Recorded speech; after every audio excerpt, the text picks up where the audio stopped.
If you got the deluxe version of the Witch Queen, then you have access to the Osteo Striga, which is a really, really cool SMG. And this exotic is pretty nuts in PvE. I fell in love with it pretty quickly because of the burst damage that you can do to not just large groups of enemies. I mean, that's one part of it. Is definitely the ad control is off the charts with this thing because of the way it's going to be spreading that poison damage over time throughout big groups of enemies and ticking them down. Very, very helpful. And you get that burst of poison damage anytime you land a precision, or not a precision, anytime you land a final blow on an enemy. They're going to blow up and do that burst of poison. Or you need to hit multiple precision hits. I think it's like 7 in order to trigger that detonation. And the projectiles on this thing, it's not like a hit scan weapon. It is projectiles, and it's like this stream of these deadly poisonous arrows. It says they're like sentient tracking projectiles. Really interesting overall. And so you kind of have to lead your shots sometimes, but they do track, and they tend to try to track towards the head. They try to track towards precision damage. So in PvE, very, very good, especially since a lot of the targets you're going to be hitting, they're not overly squirrely. The combatants in Destiny, they tend to stand and deliver. Every now and then you'll get like a scorn combatant that'll go invis, run to a different location, and come out and then stand and deliver again. So it's pretty easy to get that PvE burst damage going and up and running. Not only that, but it's really, really good against like majors and bosses as well. For a primary weapon to be doing that amount of damage over time, the DPS on this is really high.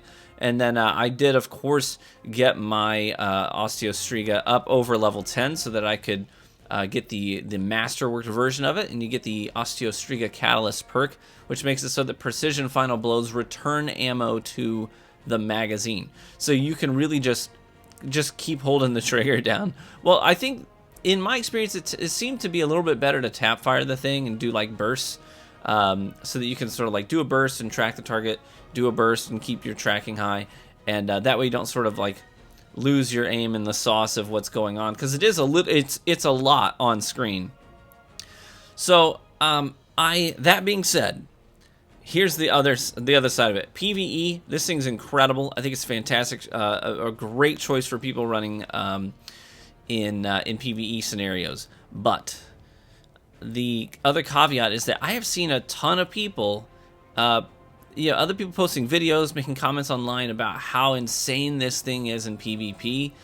The reality is that if you can run the Striga in PvP, but doing so, you need to understand that you are going to be fighting an uphill battle. If you love the thing and you enjoy using it, be my guest. But I'm going to give you the reality of this gun in PvP. And that reality is that this thing is maybe a B-, maybe a C tier weapon at best in PvP.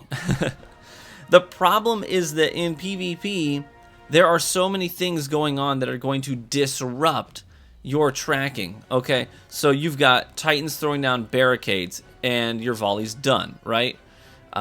You've got Hunters doing their dodge rolls and your volley's done, right? And then you have to start tap firing it again after that. You've got all kinds of crazy new void abilities that sometimes are locking you down, or you get a Child of the Old Gods attached to, and you got to deal with that instead. There's so much going on. The TTK on this gun is really bad because the TTK doesn't start when you pull the trigger. The optimal TTK starts when the first projectile hits, and then you need those subsequent hits in order to get the kill, in order to get that burst of poison damage, and by that time, you're almost always dead. Like, you need to be catching people off guard with this gun, because standing toe-to-toe, just think about the reality of this. Since these projectiles have travel time, it doesn't matter how good the tracking is on it. Normally, because of the time that you're losing being there shooting the gun before the projectiles actually reach the target, usually you're almost dead by the time your first projectile gets to that person. If they step into the duel with you straight up and start shooting, like, you need them to miss, like, you need them to mess up in order for this gun to be good. You need them to stay exposed during the full duration of your volley in order for this gun to be good. Like, whether or not this gun is good depends solely on the skill of your opponent. And I don't like that. I want my guns to be good solely based on my skill and proficiency with the gun. So I do not ever see this gun being, unless something changes dramatically about this gun, I don't ever see it being a mainstream, meta choice in PvP.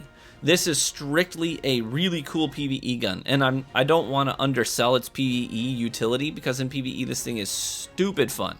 I adore this gun in PvE, but I want to hit you with the reality.